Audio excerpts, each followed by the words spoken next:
Running 100 miles seems impossible, and maybe even kind of crazy.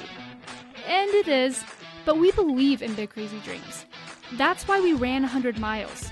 It was such a life-changing experience for us, we decided to devote this podcast to preparing and inspiring you to run your first ultra race. Are you ready to feel the highest highs and the lowest lows? Are you ready to do what you once thought was impossible? Are you ready for your trail to 100?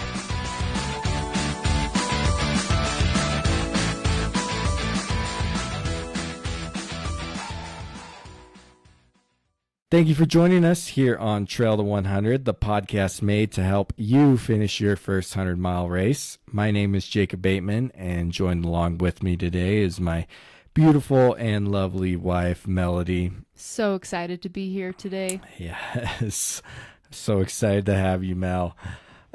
So we had Dustin Booker on our podcast. We just hung up the phone with him, I guess you could say, clicked the stop recording button, and boy, what a conversation we were able to have with him. Now, just a warning, grab a box of tissues before you listen to this episode. Or if you're running, just be prepared to snot rocket quite a bit. Now, Dustin just ran his first 50 miler, but he trained like he was training for 100. He's got a wife and kids, so he's learned how to balance his training with also taking care of his kids, and he has a unique story about his 50-mile finish, as he had some issues arise in his family. It didn't go quite as planned. To where things did not go as planned, and it was a very unconventional 50-miler that he had to put together, and it's just a beautiful story that he had to tell about balancing the world of running with family needs and learning to keep moving forward even when life gives you a roundhouse kick to the face. Yeah. As Dustin is in the martial arts and had great analogies bringing martial arts into ultra running as well. So anyways, it was a great conversation that we both thoroughly enjoyed, and definitely one you're not going to want to miss. Yes. It's a very unique episode. Yes. We talk about things in this episode we haven't talked about before. Exactly. So we'll let you get to it. Dustin Booker, everyone. Well, Dustin, thank you for joining us today here on the podcast. Both Melody and I have watched you from afar for quite some time now, and we're very excited to, I guess, meet you virtually and get to talk to you a little bit. Thanks for having me on. This is cool. Yeah. Is it creepy that we've watched you from afar? Hey, that's like half of social media these days. Like I've got some great we all friends watch each on other from social afar. Like, Strava's wonderful for that, man. Like it's not creepy at all. It's just we find inspiration where we can find it, right? Exactly. Yes. Yep.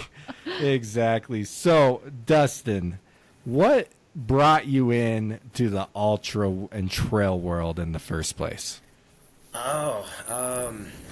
I grew up in just like the foothills in Farmington, Utah, and so like Farmington Canyon was my backyard, and so like that's how we pretty much grew up, is just dinking around in the mountains and stuff, and I've been running most of my life, but it was mostly road based, and so every time I'd be getting ready for a marathon or something like that, like I liked the preparation for it, but I couldn't wait for it to get over so I could get back up on the trails. Like that was where I really enjoyed it, and so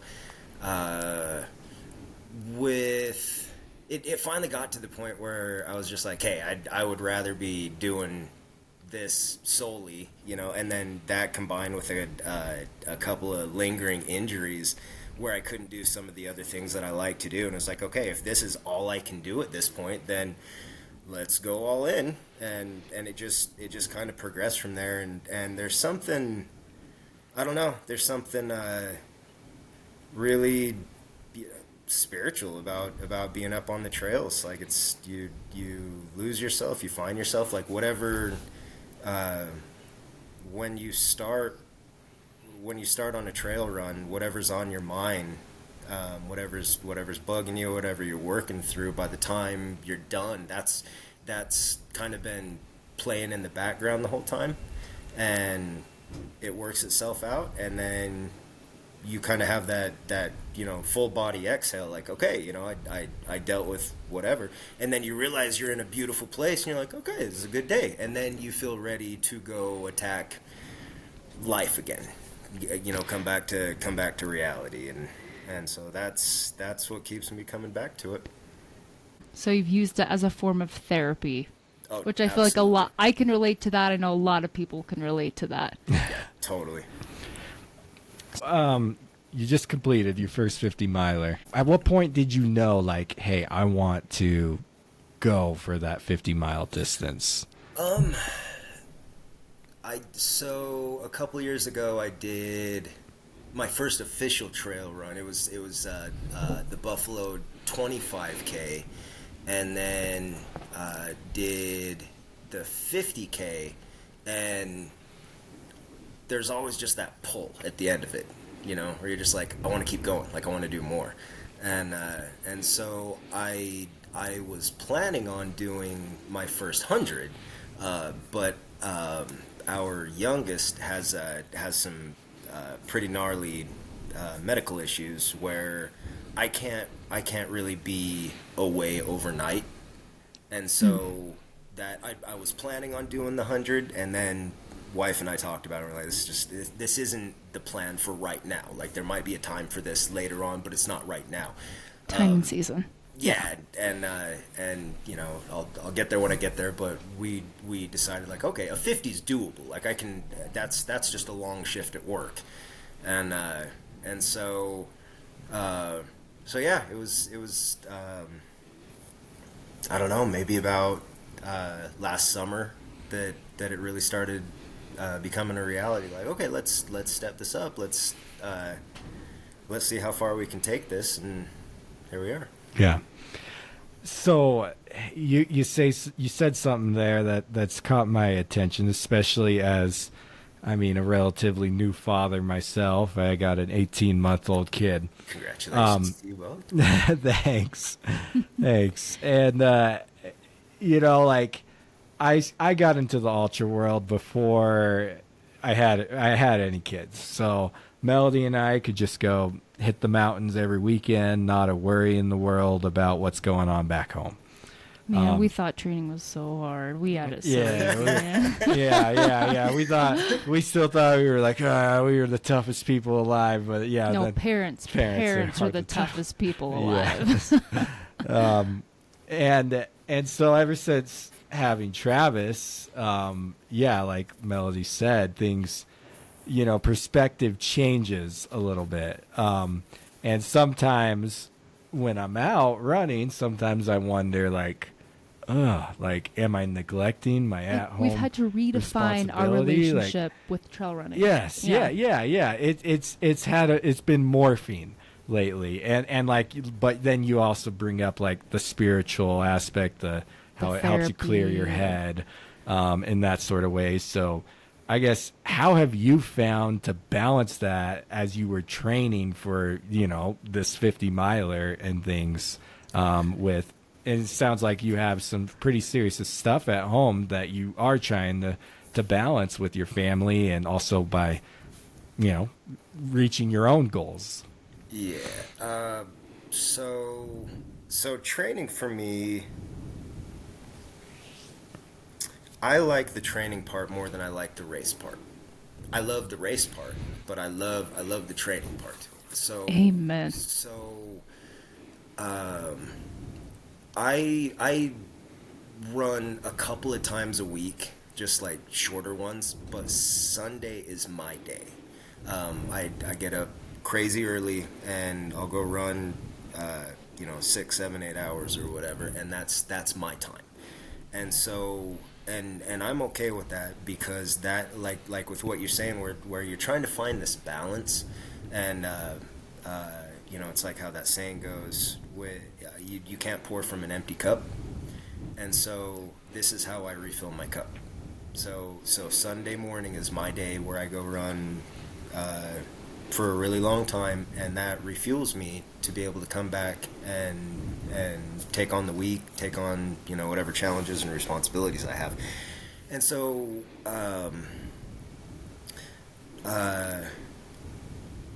everything that I've done leading up to this 50 was really disciplined. I followed I always had a training plan at my desk at work or around the house or whatever, and I was always really meticulous. I gotta do this on this day. I gotta and with this one I was just like, no, I knew I would do it. I knew I would complete it. And so one of my little sisters told me a saying years ago that expectations are premeditated resentments. And so since this is my thing now that I kind of latch on to and brings me peace and balance and like my own personal happiness, as far as like with nothing else attached to it, like this is only mine. I don't want to go into this with any expectations like I have to get these 10, 20, 30 miles down or whatever, or my goal isn't going to happen. And because now I'm too focused on something that hasn't even happened yet. And so I've kind of stopped focusing on the starting line and just everything. I like the preparation a lot more on what it takes to get to the starting line. I feel like the starting line is it's a big exclamation point at the end of a really long paragraph that you've written. Totally. And I like the paragraph better than that last part. Totally. I agree with you 100%. I feel like you are speaking to me right now. Like I can relate so deeply to what you're saying. Nice. Because kind of like what Jacob was saying, I feel like before we became parents, trail running, it was all about the challenge, and it still is.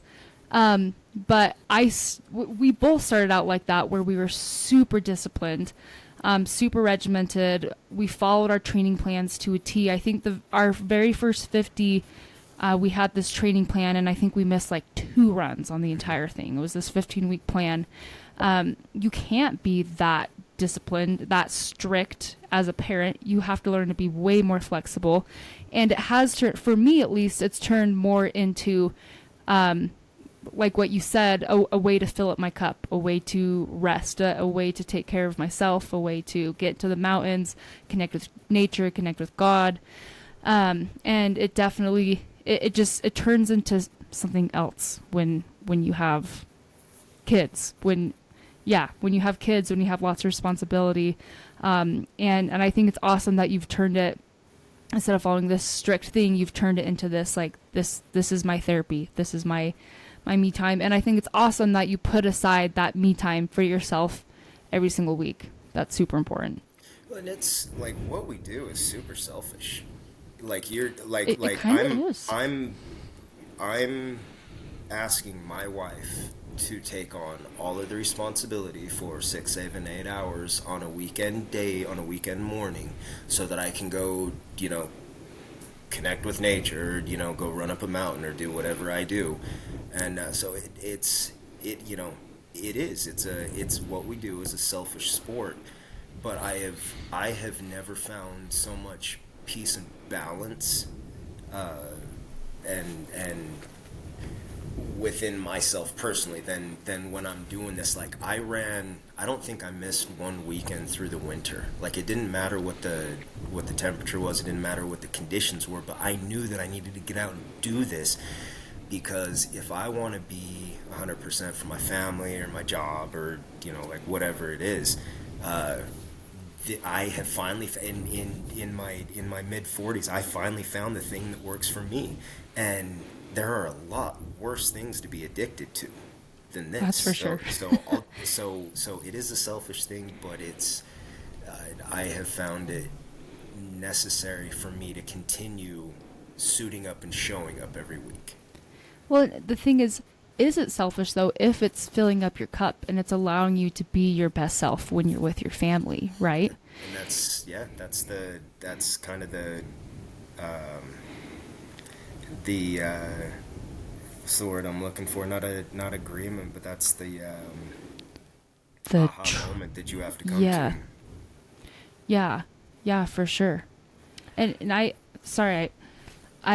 also want to mention this. I feel like, it can be really selfish, and I think it could also be very selfless. I feel like we have learned in a lot of ways how to serve people in the trail running world, especially when it comes to pacing and crewing and the sacrifices that you have to make to help other people reach the finish line. I feel like it's a trade-off, totally. Something that we my dad ran his first 100 last year, and he told us, he said, I'd love to run another 100 this year, and he's like, but this year it's my turn to help someone else cross the finish line. And That's awesome. Isn't that awesome? How it's cool so is awesome. And I feel like you take turns. You run 100, then you help someone else run 100. I like that. I really liked your analogy of the training and the race. The race was the explanation point at the end. It's the reward for the training. Yeah, it's the reward, but you have fallen in love with the training. You get excited about the journey of getting yourself ready for that kind of distance. I hate to say it, but that's not everyone, Dustin. I admire that in you. I'm not gonna lie, man. When a lot of times, it hasn't been every time, but a lot of times when I'm out there training or trying to motivate myself to train, I just start thinking about the race and the challenge before me on the race, and then it's like, oh crap, I better start training if I'm gonna have that that race day that I want. And maybe I like the glory of the race. We all do. There's nothing wrong with that. I guess I don't know if you have any. I'm not even sure exactly what I'm asking here, but how do you get to the point where you love the training? Yes, how did you get to that point? Everything hobby-wise that I've ever done has been pretty singular. It's never really been like a team sport, a team effort. And I got involved in martial arts as a young kid back in the mid '80s, and it was like the martial arts world was a totally different place back then, and it was borderline child abuse. It was like I can't tell you how many times I heard, get back up, Booker, get back up, Booker, and so it and then being I have 4 younger sisters, and so there was always kind of this expectation to be the big brother and get back up, Booker, and keep going, and just that seems to be it's been kind of a big part of my life, just mental endurance, I guess, long past when your body has started to fail, and then your brain goes I can't stop yet. I remember the guy that created. I was getting my black belt as a teenager, and you can hear in there's a VHS, and during the black belt ceremony. And my mother's over in the corner just sobbing because she just watched me get annihilated. It was so bad, and so the guy that created our style, when he was giving us our promotions, he said our tests are more like gang initiations than awesome. a traditional so. Anyway, that's I guess that's kind of the foundation of how I got to this point. And then now it's I don't know. There's some days that running, 25 or 30 miles up in the mountains is easier than regular life. And so that makes sense. So you go hit that, and then when you come back, like whatever you're dealing with on the other side of it isn't so tough, and Yeah. so I don't know if that was a good way to answer what you're asking, Jacob, but Maybe it's like just turning your training into your time. Like what you've been saying, turning it into like this, I get to do this, not I have to do this. Yeah, instead of the piece of paper on the fridge telling me I'm supposed to do this today, and just being, oh, I'm really not feeling it today or whatever. It's like, no, like I never have a set plan. It's to the point now where like 26 is kind of my magic number every Sunday. Like I will go at least that far. Awesome. And that's, it might be a mile further. It might be a tenth of a mile further than that. It might be 5 miles further than that. But that's kind of my magic number, because I know that one day I'm not going to be able to do this. I'm 46 years old and I can still do this, and I'm very thankful for it, especially with like all the crap that I've put my body through. And so I know there's going to come a time where I'm not going to be able to do this, but today I can, and so I will. And cool. And I get to eat lots of junk food and listen to the best part, listen man. to music and part. Run into cool folks up on the mountains, and so yeah. I tell you what, Dustin, I look at your Strava and every Sunday or I see that 26 miler pop up, and I'm like, dang. And and I've said the Melody multiple times. I made comments about your runs. I referred to you as Grant's friend to Melody. Yeah, but, we're like, so the podcast is with Grant's friend tonight, right? Yeah. But I'll take it. Grant is Melody's cousin for our listeners out there. But I look at those and I'm just like, I've told Melody, I'm like, I think he's just training for a 50 miler, but that training seems good enough to go run 100. I know. I'm like, you're ready for a hundo right now, man. You're ready. But it makes sense though now talking to you more and hearing your story and how 100's just probably not in the books for you right now due to what the time commitment that it takes, but you can still put that kind of training in. And honestly, Dustin, I think you're ready, as I've seen your training. Whenever the time and season is right, you're ready. But I'm sorry, I'm really inspired by this. I'm really excited about this topic because here's the thing. It's the people who really, truly love the training and love what they're doing. They're the ones who perform the best. Like I'm thinking of like Courtney DeWalter, who's doing Cocodona right now. And in first place currently as we interview. Oh my gosh, man. As we interview. Yeah, it's not done yet, but we'll see what happens. This will probably come out when Cocodona's over, but she just loves it. And when in interviews that I've seen of her, she's like, she doesn't have a plan either. She just gets up and she's like, oh, what do I want to do today? And she goes running and she just runs for however long she wants to run. And I'm also thinking of Josh Bryant, who's been on this podcast multiple times. He's the same way. He never follows a plan. And I'm not saying like you don't need a plan. You don't need a coach. I mean, everybody's different. Everyone's style is different. The point is like when you really truly love it and you're just listening to your body, and as cheesy as it sounds, listening to your heart, like make sure you're doing things that you enjoy. Make sure you're running trails that you enjoy. But Josh Bryant he's done some amazing things, and he just gets out there and he runs because he loves it. And I just think that's a really powerful message to just do what makes you happy, do what fills your cup. Yeah. And to your point, like, and one thing I love about you guys' podcast is like you're helping people to gear up for these 100-mile efforts, and so like we know this because we've been there, but like people who are gearing up for this, they cannot hear this enough that like your body is going to fail much sooner than your mind or your heart will. And 100%. Like if they can keep that in their back pocket, if they take away anything from this, that should be it. And like you mentioned Courtney, and one thing I love about her is she's always smiling, and she smiles with her eyes.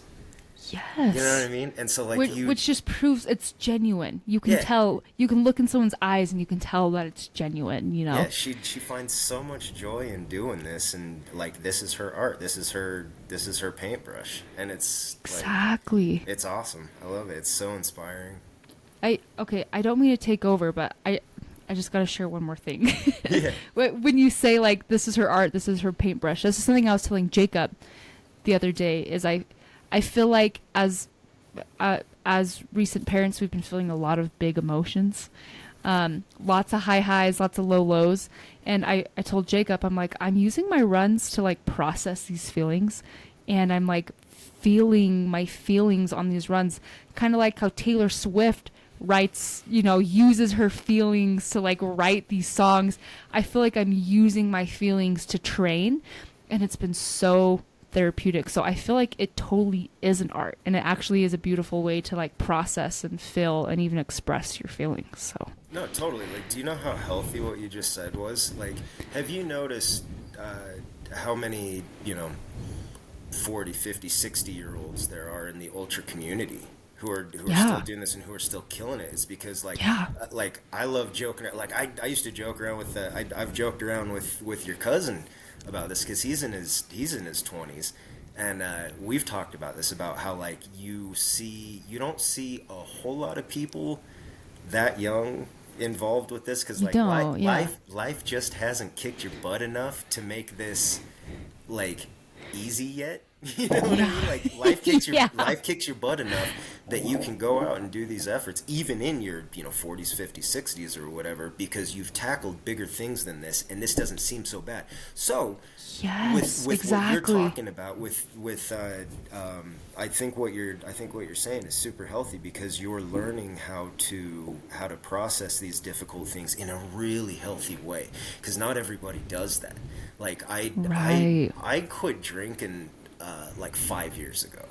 Okay? Awesome. And like that was my ultra running back then. Like I would hide behind a bottle. I'd put that mask on. Like and I'm just bringing that up so that like, and I'm sure everybody has that mask. Everybody has that bottle. And so to like for you guys to find a healthy way to deal with these big emotions and these big feelings, like I think Miss Rachel would be really proud of you right now.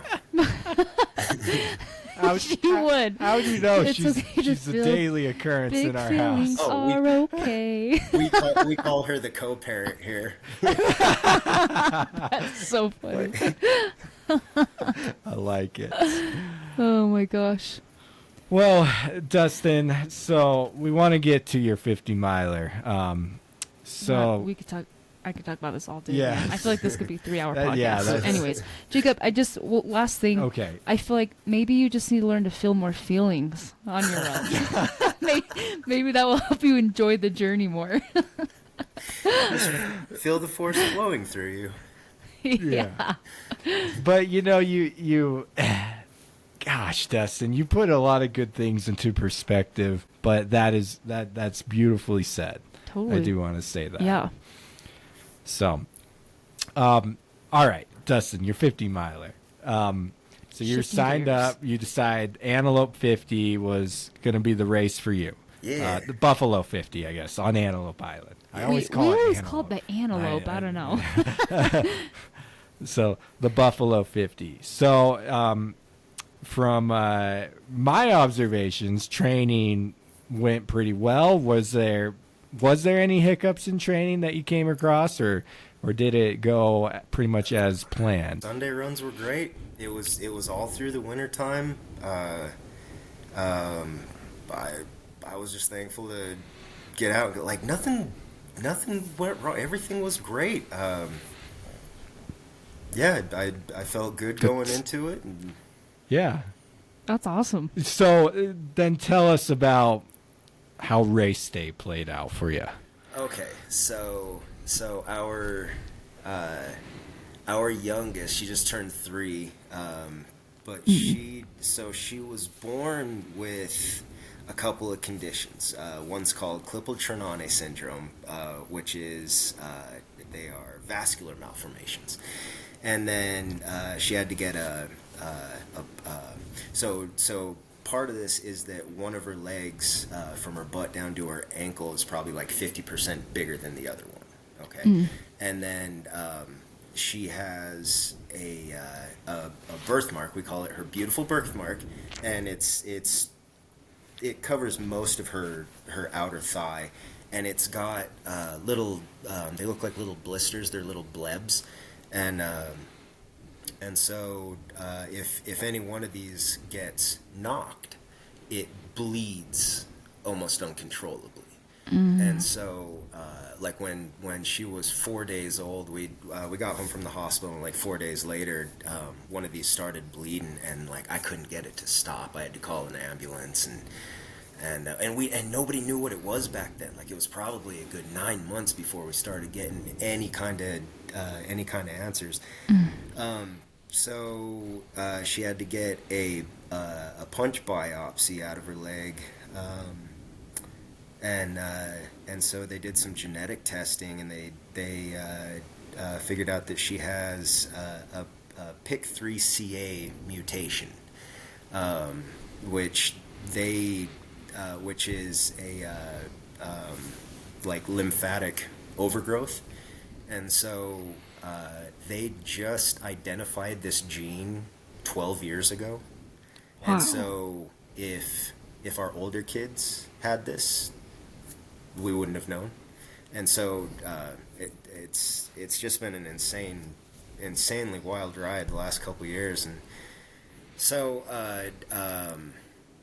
one of the threats with this is blood clots. And so you don't really talk about that when you're talking about a then 2-year-old. And so so the week of the race, she had been off of one of her medications. I could go off on healthcare, and she's on one of the medications that she's on. There are 700 people in the world on this specific one, and so like the supply and the demand's a little ridiculous, and so like one of them the manufacturer wants $27,000 a month for a 30-day supply. Oh my gosh! She has a topical cream that goes on top of the blebs that is, with insurance, is $2,500 a month for a little 30-gram tube, and without insurance, it's $140 a month. And so we go that route, even though we've got insurance. So just to give you kind of an idea of like how frustrating this can be. But anyway, so one of the medications that she's been on, she hasn't had that all year. And so her legs started getting bigger again. Her the one medication helps to control the overgrowth, and so her legs started getting bigger again. And my wife just had this feeling like, I just feel like something's wrong, and so we ended up going in to get some ultrasounds done. Which this poor kid, like, we're well within 200 visits to hospitals and doctors at this point for this kid. They've got a vascular anomalies department down at primaries that she's kind of the star athlete at. Jeez. And like she has to get labs done every month, and she gets mad. I used to have to kind of like jujitsu hold her to like get these labs done, but now she gets mad if she can't watch. Like she'll start doing this, and she just like wants to watch the whole thing, like doesn't even flinch now. She's so tough. She's she's too tough for her own good. But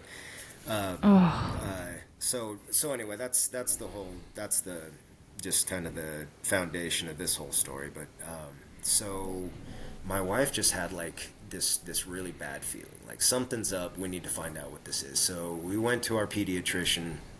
He ordered an ultrasound.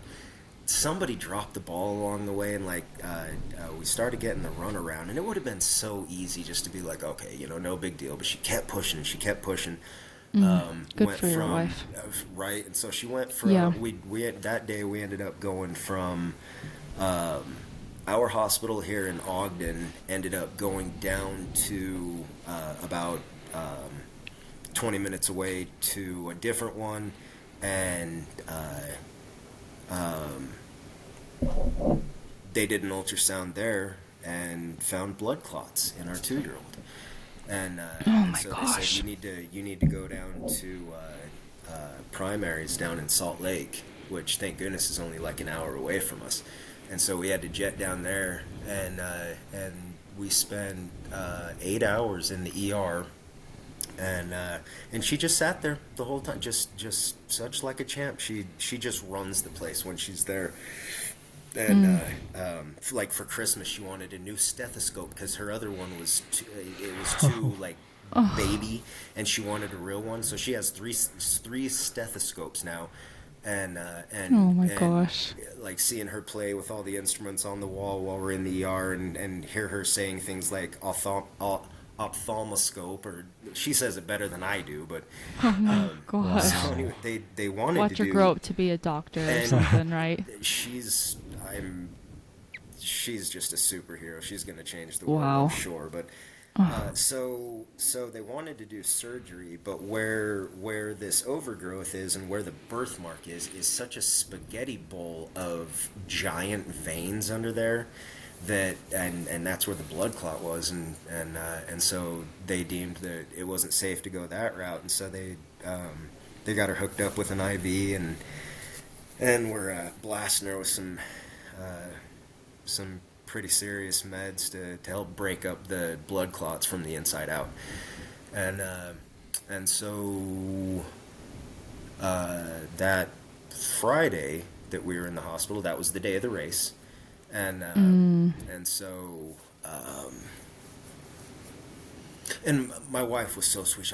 I'm so sorry you've been working so. I'm so sorry. I'm like, babe, this doesn't matter right now. This doesn't even exist right now. Right. This is the only thing that matters. Like this, and so the day of the race, I woke up early like I always do, and saw the sun kind of coming up, and looked at my watch and watched the time tick down, and I don't like saying good luck. I feel like that takes away from the effort that people have put in preparing for things, and so I like to say give them hell, because Awesome. I feel like that puts the power in your hands. Yeah. So Totally. I just kind of looked out the window because the hundos were starting at 6 or maybe 5, and then the 50s were starting at the next hour up, and so watched the clock tick over and just said, "Give them hell, guys," and that was it. And so she was just amazing in the hospital. She had everybody just completely wrapped around her finger. Oh my gosh, it was so because of the condition and because of all the things having to do with it. We're in the children's cancer ward, and if you ever need a good perspective change in your life, just go spend a couple days down there, because that'll make whatever you're complaining about, that'll make it go right out the window. And so anyway, Heavy stuff. Yeah, so we're so thankful for primaries and for the University of Utah Hospital down there. And so they got her taken care of. She's on they gave her a really gnarly blood thinner medication that she's still on. She had to be on it for 6 weeks, and which means she can't roughhouse. And trying to get a now 3-year-old to, no, sweetie, sorry, we can't do that. Oh, she's so angry all the time. Oh, I can't even imagine. Right? With Like, our 19-year-olds climbing on everything, man. falling off of everything. I can't even imagine. right? Because, and like our entire house, like we've got an indoor jungle gym, like everything we've got we've got obstacle courses set up because we have to keep her active. To help with the overgrowth and the circulation and everything like that. So everything's just kind of like put away right now. She's, I'll go get my my boxing mitts out, and I'm just like, let's punch some stuff. She's like, let's punch some stuff. So we walked in from the hospital, and when we left, I had been packing my kind of in the middle of packing my drop bags, and so like all my stuff was just laid out everywhere, and so I just kind of looked at everything and was like, well, you know, I missed it. Like that's oh well, and So you weren't like super upset about it. You were just like, this is life. Like it family was comes first, or yeah. it was disappointing, but Yeah. I go out and I do a heavy effort every week. And so I was more bummed because of the only thing that I was bummed about was the personal thing of like seeing like how far can I take this, you know, like I knew that I was going to finish the 50, but I wanted to, I had never done that before. The furthest I had done up to that point was a 55K. And so that's 34 miles. And so I was like, okay, I just need to do that again and then run a half and then run a 5K and I'm done. And then I did it. Okay. Yeah. But like there's a lot that comes with that. So like I wanted to experience that. I wanted to experience that physical failure and that mental failure. I wanted to argue with my brain. One of the things I always talk to myself about is like, this is not a pain cave, this is a dojo. Like I'm gonna get my butt kicked, but I know I'm gonna come out better at the other end of this. And so like I wanted that step up. And so as far as all that goes, like that was the disappointment. None of that mattered. Like she was priority only at that point. And for sure. So anyway, we got home. She's okay. We've got medication. You know, she's doing well. And so I just kind of sat there looking at everything. And like, I think my wife knew before I even said it out loud. She was like, what you thinking about, Booker? And I was like, I'm thinking I'm gonna go do this. Like it's about a 40-minute drive from the house, and I was like, I could do this. Like it's pretty much just, if like any of the long runs that I go do on any random Sunday, it's just, okay, go do that, now turn around and do it again. And I was like, yeah, I could do that by myself. And so she was like, okay, go do it, go get it handled. It's like, okay, so talk to the family about it. She just knows you. She's like, okay, get it done. yeah, she's like, go do that thing you do. And so I packed up all my stuff and just threw everything kind of randomly in the truck and got up super early the next morning and drove out there. And it was, so they still had the big circus tent set up, because this was just days before. They weren't even fully broken down yet. And wow. So they still had the tent, and it's just like barely getting light out. And I see this, and like, this is creepy. Like it seemed like a ghost town. It seemed like it was like a haunted old asylum. That's what it felt like, because there's nobody out. There's nobody out on the island. I think it had just snowed or rained really hard the night before, and so it still just kind of had that feeling of like when it storms really hard. So got to the point where I was going to start. I wanted to start. It was really important to me. I really wanted to do the exact route that everybody else had to do. And so, but I also needed to use the truck as kind of a partial aid station. And so I went around. I was able to offset the starting line by just a couple of miles down the road, to the point where I could run straight up through the island and then link up with the normal route. And then when I came back around, there's a good sized peninsula right there, and I was able to come around that, and then so that made sense to me. That I didn't feel like I was cheating anybody. I didn't feel like I was taking the easy route. by doing it this way. Totally. It equated out to essentially like almost like a tenth of a mile. So I was like, okay, I'm good with this. Well, So, doing it on your own is arguably harder. Yeah. So you definitely weren't cheating. so I packed out like a 50-ounce back bladder, and then 4 soft flasks, and then just totally loaded down with food and like everything that I could possibly need. And so the first section was an out and back, and it was 28 miles, and I was like, I could do that. That's a Sunday run. I can do this. And so went and did that. Came back, was had to really. The elevation part didn't start until the second half, and so I had to stay really disciplined about, dude, don't go out too fast. It was kind of nice being out there solo because I don't have a lot of other people running past me. Where you start getting in your head and you're like, should I be running as fast as that dude? Yeah. Like, are they better than me? Like, are they, like, and so I Or the was just opposite kinda, thing happens, and you go out too fast, and you're like, am I better than everyone else here? Cool, I PR'd my 5K and now I'm dead, but Yeah.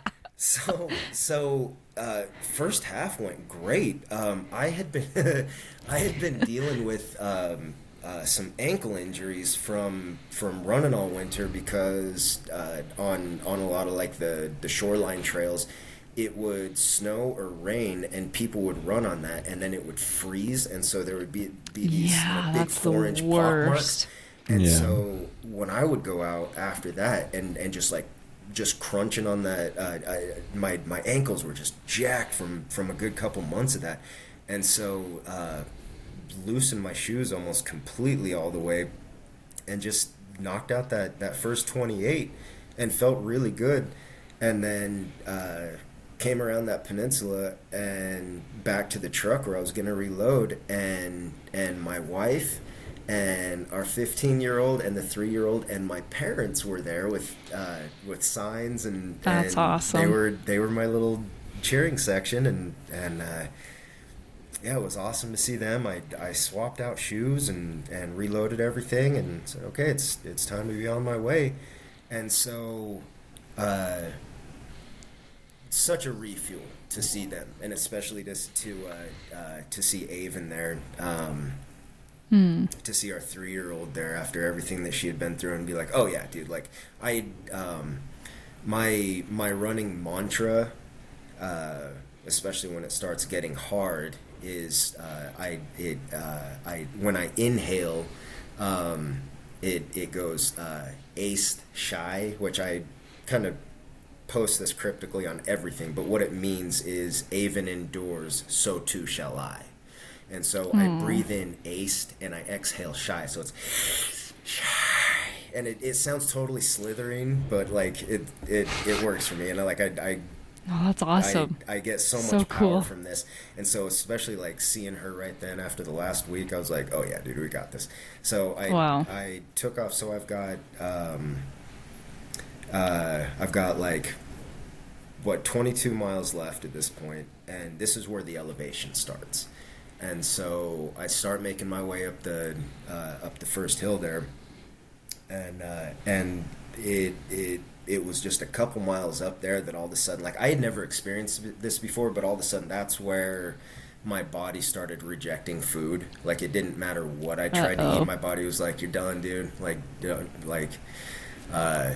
I was just having a really hard time getting down anything, and like I trained a lot with tailwind, and so that was that really saved my butt up there. But the biggest hurdle that I ran into on that second half was all the course markers were gone. So like all the flower arrows, all the colorful ribbons, like all of that's gone, and I have no service on my phone. And like I had like studied the route, but it was a little funky. Like, go this way, now it's a little out and back, now go around this, and Yeah. you know, Yeah. you're kind of all over the place. Which if you're looking at it and you're not familiar with the trail itself, you're like, okay, you know, it'll be fine. You never like When well, you're it's not actually like- out there. Yeah, it's not It's like I'm gonna be different. up there. It's not like I'm gonna be up there by myself. I'm gonna have plenty of people to tell me where to go. Oops. Right. So, Yeah. and so all of a sudden I'm you know, pretty far out there and wondering if I'm going the right direction, and that's when the negative voices start showing up, and it was everything that I wanted, because it was like it was that challenge, you know, the body starts breaking down, and then the mind starts breaking down, and it was such a good opportunity to practice everything that I had wanted it to be in the first place, and it was awesome. I was able to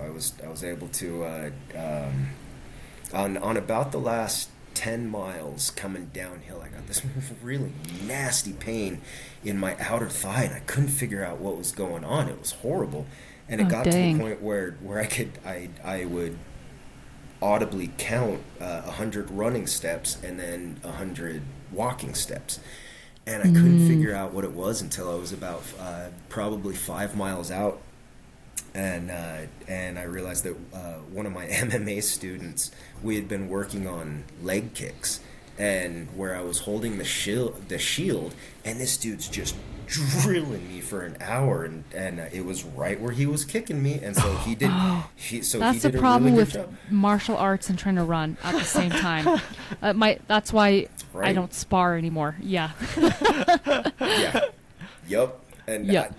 so I gotta take Carlos with me for about the last 10 miles. I was like, you're right here with me, buddy. Thanks, Carlos. But so I finished. I got back to the truck, and nobody's there. Like there's no cheering crowds. There's no finish line. You know, I'm just kind of watching. I'm looking at my watch. I'm like, okay, well, there's 50, and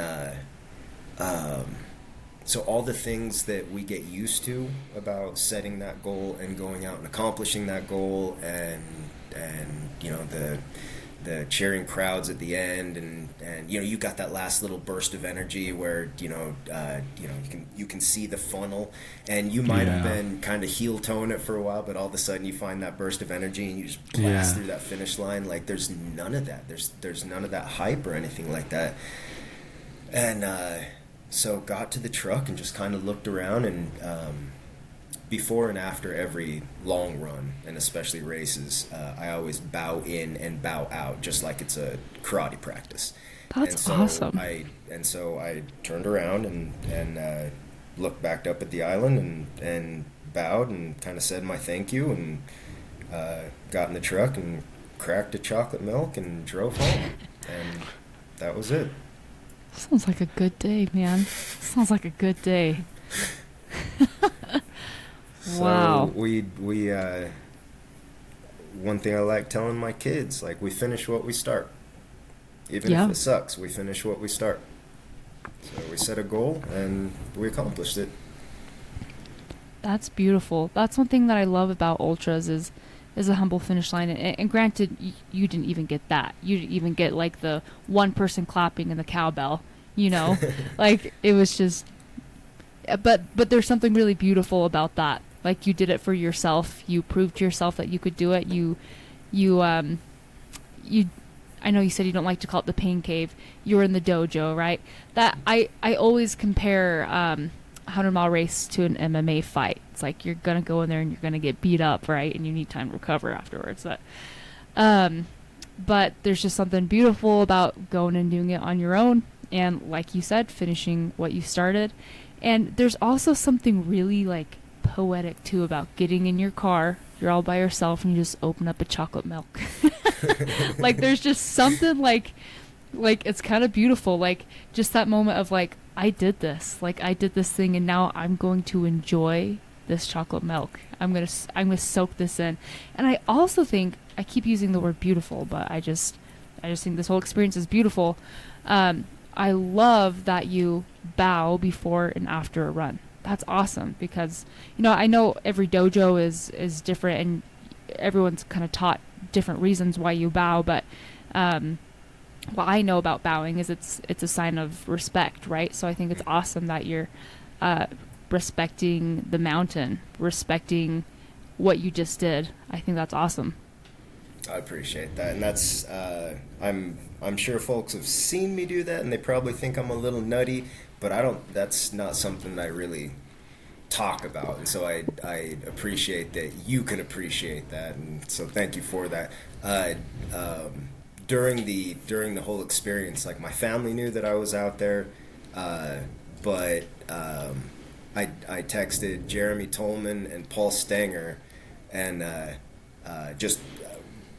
think I sent them both just a random picture out on the island, and they were like, "Huh, you're out there doing it, aren't you?" I was like, "Yeah," because Paul had just ran straight. Paul had just ran the 100, and Jeremy crewed for him, and Jeremy was expecting me. Jeremy was captain of one of the aid stations. And so when I didn't show up on race day, they knew something was up, and so I was able to communicate with them. So on that morning, I just sent them both random pictures. I was like this, and they're like, "You're out there doing it." And those two were definitely my coaches that day. They were able to send some real positive motivation and some good laughs. Awesome. And so as much as I'd like to think that I was really by myself out there, it wasn't completely, because I did have... You never are. Yeah. I did have a cool little crew with my family showing up and then with those two on the phone. Like, oh, yeah. And that cool. goes to show, the importance of including your friends and family, like the people closest to you. You don't need to tell the whole world, but involve your closest friends and family, because we all need that support crew, right? Yeah, sure. That's awesome. Well, Dustin, thank you for sharing that with us. That is a beautiful story, and you finished what you started. The finish didn't come how you thought it would, but it came, right? Finishes can come in different forms. Great parallel to life. Yeah. I took a picture of my Strava info, and I sent it to the race director, and he's just amazing. And I was like, "Hey, sorry I'm a few minutes late, but I finished it." And they don't do medals at this one. They've got a local artist that makes handmade mugs for these, and I was That's so really cool. bummed out that I didn't get my mug, and he sent me the mug. That's awesome. You earned that mug, man. You earned that mug. Yes. I hope you drink out of it every day, or you have it hanging up over your fireplace in your living room, wherever you can see. Every day. I Oh, love good. that thing. Heck yeah. Well, Dustin, I know one day you'll get that 100-mile finish. Oh, you will. Yes, sir. Keep us updated. Yeah. Keep us updated Yeah. on where you're at, and always let us know if you need crew and pacers. Oh, we're always there, man. Thank you. You guys too. And like you were saying before, like now it's my turn to give back. So if you guys ever need some backup, I'm there. Awesome. Thanks, man. Well, thank you for joining us, Dustin. Looking forward to getting to know you more here down the line and seeing what you all do. So keep taking care of that little girl of yours, because it sounds like you got an amazing one. Oh, yeah. Will do. I appreciate you guys. Thank you for your podcast. Thank you for the friendship. Thanks for having me on. So a big thank you goes out to Dustin Booker for joining us on the podcast. What a story he had to tell. Honestly, what a beautiful podcast. I almost feel this like silent, sacred energy. Yeah. Yeah. I mean, he's a man who's been through a lot and has figured out how to keep fighting back and keep moving forward. So really feel honored that we were able to get him on and have him share that story with us. So anyways, You want me to start with my takeaways? Yes, Melody. Let's hear your takeaway. I feel like I already shared my takeaways in the podcast, so I'll keep it short. But my biggest takeaway, and it's just because I can really relate to this right now, is how he related trail running to art and how he uses it as therapy or a way to process his feelings. And I have really been able to do that recently, and it has made me really love my training. And maybe I'll share this really quickly. I just listened to a Brene Brown podcast about the stress cycle, and there's different ways to end the stress cycle. She said there's good things that come from stress, and like most of us know, and stress is bad once it becomes chronic and it's always there. And she talks about how you end that stress cycle so it's not chronic stress. So you feel that stress, you go through the cycle, then you're done and you move on, instead of feeling that stress all the time. It never goes away, right? That's when it becomes really unhealthy. And she said one way that you can end the stress cycle is through movement. She also says, through art or through laughing really hard or crying. And I've had runs where I cry, but I feel like, using it as art, like running as my paintbrush, I turn on some music that I feel like I can relate to, and I run and I just like run my feelings out. And I've never like really, I've had some runs like that, but I've never really used running to process my feelings like this before. And it has been so incredibly helpful. I feel like a new person afterwards. And I feel like through that movement, I'm able to end the stress cycle, and it just has become very, very therapeutic. So I really liked that conversation we had. Agreed. That was the way he was able to like bring that into perspective was really beautiful. I myself really liked his martial arts analogies with running. Yeah. And with his story, you could say when things happened with his family and they're on race day and he wasn't able to race, you'd say he took a pretty big kick to the face, right? Probably knocked him down on the ground, where he had the option to just stay down or get back up, and he chose to get back up. And like obviously nobody plans to get kicked in the face and knocked to the ground, or wants that to happen, unless you're an ultra runner. Then you might want that to happen, but when it does happen, he absorbed the punch or the kick and got back up. He evaluated.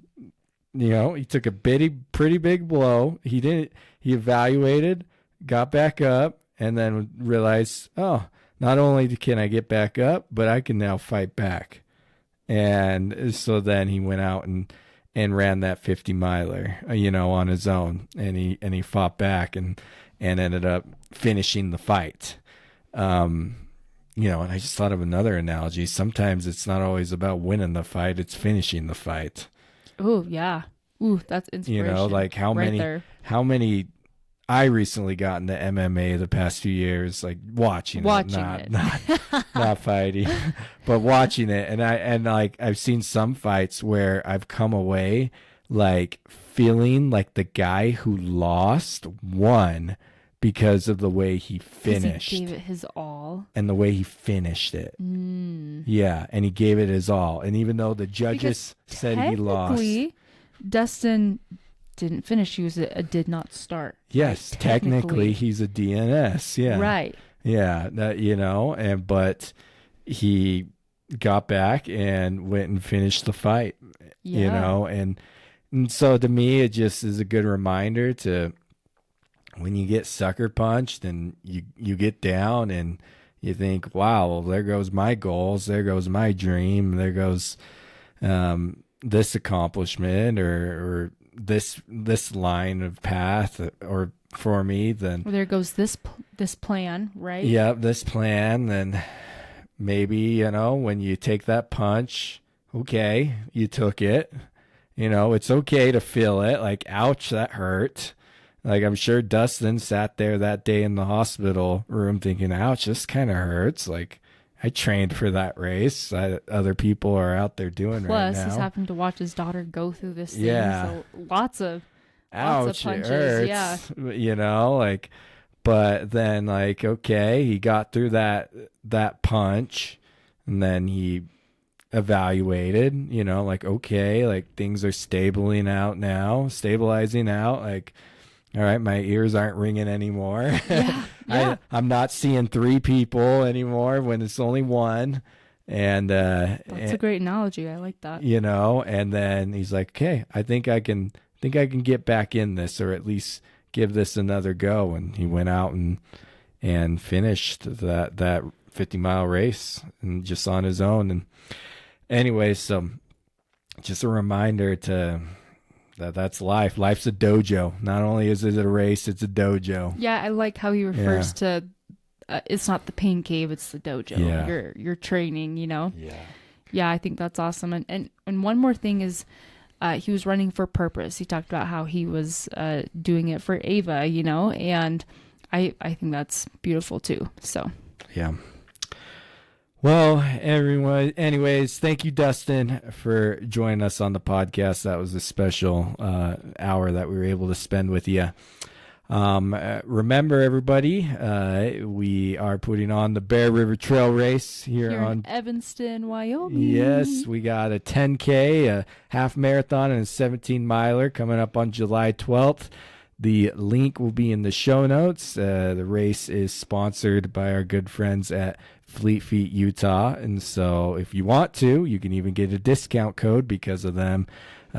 Just enter in Fleet Feet 10 at checkout, and it will get you 10% off. But yeah, come hang out with us. And also a reminder that we are taking athletes, so if you want to sign up for the race and get a coach to help you train for the race. At a discounted rate. And at a discounted rate. Because you signed up for the race. You signed up for the race. Anyways. Yes, anyone who signs up for the race gets discounted coaching until the end of the race. You can find all of this information on trailto100.com. Well, thank you, everybody, for joining us today. And remember, if you want to run 100 miles, make it happen.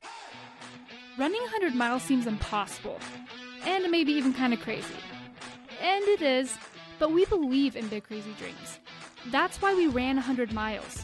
It was such a life-changing experience for us, we decided to devote this podcast to preparing and inspiring you to run your first ultra race. Are you ready to feel the highest highs and the lowest lows? Are you ready to do what you once thought was impossible? Are you ready for your Trail to 100?